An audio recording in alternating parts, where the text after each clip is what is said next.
नमस्कार, मैं सिद्धांत सहगल मेरे YouTube चैनल पर आपका स्वागत करता हूं। राहु और केतु राशि बदलने वाले हैं और आप जानते ही हैं कि राहु और केतु की चाल उल्टी होती है। इसलिए ये दोनों ग्रह मेष और तुला से मीन और कन्या में आएंगे। यानी राहु मेष राशि से जाएंगे मीन राशि में और केतु तुला राशि से कन्या राशि में आएंगे। 30 अक्टूबर 2023 को राहु मीन राशि में और केतु कन्या राशि में आ जाएंगे और 20 मई 2025 तक रहेंगे। राहु और केतु 18-18 महीने एक राशि में विचरण करते हैं और ये गोचर फल मैं आपको बताने जा रहा हूं, वो चंद्र राशि से बता रहा हूं। राहु को नैऋत्य दिशा का स्वामित्व प्राप्त है। केतु को भी नैऋत्य दिशा का ही स्वामित्व प्राप्त है। हालांकि मतांतर से कई लोग कहते हैं कि केतु ईशान कोण का कारक होता है, यानी ईशान कोण का स्वामित्व प्राप्त है केतु को। इसके पीछे वो तर्क ये देते हैं कि राहु इसके पीछे वो लोग ये तर्क देते हैं कि राहु और केतु हमेशा आमने सामने होते हैं 180 डिग्री पे। लेकिन मैं समझता हूं राहु केतु के आमने सामने होने का वो रूल यहां लागू नहीं होता। जन्म कुंडली अलग होती है और वास्तु एक अलग चैप्टर है। जन्म कुंडली में भी होरा कुंडली में राहु और केतु एक ही राशि में होते हैं, एक ही लग्न में होते हैं। तो स्थितियों के अनुसार बहुत सी चीजें बदल जाती हैं। राहु मीन राशि में विचरण के दौरान सबसे पहले रेवती में, फिर उत्तरा भाद्रपद नक्षत्र में और अंत में पूर्व भाद्रपद नक्षत्र के अंतिम चरण में होंगे।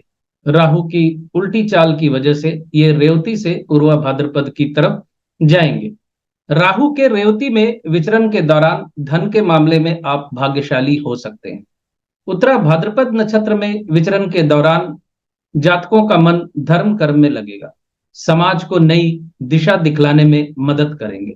और पूर्व भाद्रपद में विचरण के दौरान आप अपनी पुरानी यादों को सहेजने की कोशिश करेंगे, पुरानी गलतियों को सुधारने की कोशिश करेंगे। ये गोचर का फल जो है, ये जनरल फल बता रहा हूं, ये लगभग सब पे लागू होगा, लेकिन अपनी अपनी लग्न और अपनी अपनी राशि और जन्म कुंडली में चल रही दशा अंतरदशा के अनुसार इन फलादेशों में अंतर आ जाता है।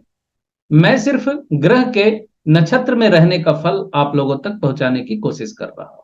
केतु कन्या में विचरण करेंगे और कन्या में विचरण के दौरान सबसे पहले केतु देव चित्रा नक्षत्र में, उसके बाद हस्त नक्षत्र में, उसके बाद उत्तरा फाल्गुनी नक्षत्र में विचरण करेंगे।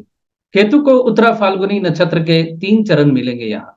चित्रा मंगल देव का, हस्त चंद्रदेव का और उत्तरा फाल्गुनी सूर्य देव का नक्षत्र होता है। चित्रा में विचरण के दौरान आपको कला के क्षेत्र से अलग कर सकते हैं ये, यानी अगर आप कला के क्षेत्र से जुड़े हुए हैं तो केतु का विचरण आपको वहां परेशानियों में डाल सकता है। अगर आप नृत्य करते हैं तो आपको नृत्य के दौरान चोट लग सकती है। हस्त नक्षत्र में विचरण के दौरान हस्तकला के क्षेत्र में आपको कठिनाइयों का सामना करना पड़ सकता है। आपके स्वभाव में कठोरता बढ़ेगी। उत्तरा फाल्गुनी नक्षत्र में विचरण के दौरान प्रेम संबंधों में अत्यधिक वास्तववादी बनने के चक्कर में आप नुकसान उठाएंगे, पर समाज में कोई उच्च पद आप प्राप्त कर सकते हैं। राहु और केतु छाया ग्रह कहलाते हैं, लेकिन जन्म कुंडली और गोचर दोनों में इन ग्रहों का जीवन में बहुत गहरा प्रभाव पड़ता है। राहु और केतु दोनों मायावी ग्रह कहलाते हैं, क्योंकि राहु और केतु एक ही व्यक्ति के 2 भाग हैं। राहु शर है और केतु उसका धड़। लेकिन एक व्यक्ति के 2 भाग होने के बावजूद राहु दरअसल ज्यादा माया का कारक है। इसलिए राहु और केतु के स्वभाव में थोड़ा अंतर भी है। राहु लालच और अंतहीन इच्छाओं का कारक होता है और केतु इच्छाओं के अंत का कारक होता है। राहु जिस ग्रह के साथ और जिस भाव में बैठते हैं उस ग्रह के कारकों में वृद्धि करते हैं और भावों के फल में वृद्धि करते हैं। या इसे यूं समझें कि राहु को उन चीजों की प्राप्ति की अनंत इच्छा होती है या उनके मन में ये इच्छा जन्म लेती है। पर केतु जिस ग्रह के साथ और जिस भाव में बैठते हैं, जातक को उन चीजों और इच्छाओं से काट देते हैं। राहु को स्त्रीलिंग ग्रह माना जाता है तथा राहु वायु प्रधान ग्रह होता है। अब आप यहाँ ये प्रश्न उठा सकते हैं कि राहु और केतु दोनों अलग अलग फल करेंगे तो हमें किस ग्रह का फल मिलेगा, क्योंकि दोनों का राशि परिवर्तन एक साथ हो रहा है और दोनों 18 महीने तक एक ही भाव में बैठे रहेंगे। तो मैं यहाँ आपको एक सूत्र बताने जा रहा हूं, जिसे ध्यान से सुनिए। चंद्रमा मन का कारक ग्रह होता है। तो पहला सूत्र यह है कि चंद्रमा जिस दिन राहु के साथ होगा या राहु के नक्षत्र में होगा तो राहु के फल देगा आपको, तथा चंद्रमा जिस दिन केतु के साथ होगा या केतु के नक्षत्र में होगा उस दिन केतु के फल आपको मिलेंगे। दूसरा सूत्र यह है कि राहु की महादशा या अंतरदशा जिनकी चल रही है उनको राहु का फल ज्यादा मिलेगा, तथा जिनकी केतु की महादशा या अंतरदशा चल रही है उनको केतु का फल ज्यादा मिलेगा। ये दोनों ही सूत्र आपके लिए नए सूत्र हो सकते हैं जो मेरे अलावा कभी किसी ने नहीं बतलाए आपको, लेकिन ये सूत्र मैं पिछले 8 या 10 सालों से अपने वीडियो के माध्यम से आपको बतला रहा हूं।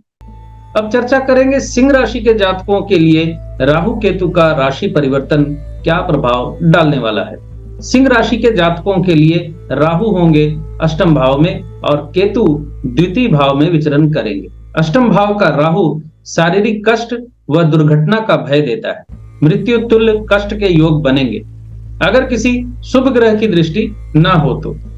अगर जन्म कुंडली में इस वक्त राहु की दशा अंतरदशा चल रही है तो आपको ज्यादा समस्या होगी। प्रॉपर्टी से संबंधी लाभ हो सकता है। नवंबर 2023 से जून 2024 तक अचानक लाभ के योग बनेंगे, लेकिन सबसे ज्यादा परेशानी भी इसी समय के दौरान होगी। यात्रा में संकट उत्पन्न हो सकता है। प्रॉपर्टी से संबंधी लाभ हो सकता है। जुलाई 2024 से फरवरी 2025 तक का समय नए योगायोग, नए व्यवसाय की शुरुआत, तेल के व्यवसाय में इन्वेस्टमेंट से फायदा। स्वास्थ्य का थोड़ा ध्यान रखें। जो धर्मगुरु हैं उनकी बातें लोग ध्यान से सुनेंगे, क्योंकि अष्टम में राहु मतलब गूढ़ ज्ञान, आपको गहरे ज्ञान की प्राप्ति होगी। मार्च 2025 से मई 2025 भाग्य की सहायता मिलेगी। लंबी दूरी की यात्रा हो सकती है। आध्यात्मिक उन्नति, मैच्योरिटी बढ़ेगी आपकी। पुरानी गलतियों से सबक लेंगे और आपको गहरे ज्ञान की प्राप्ति होगी।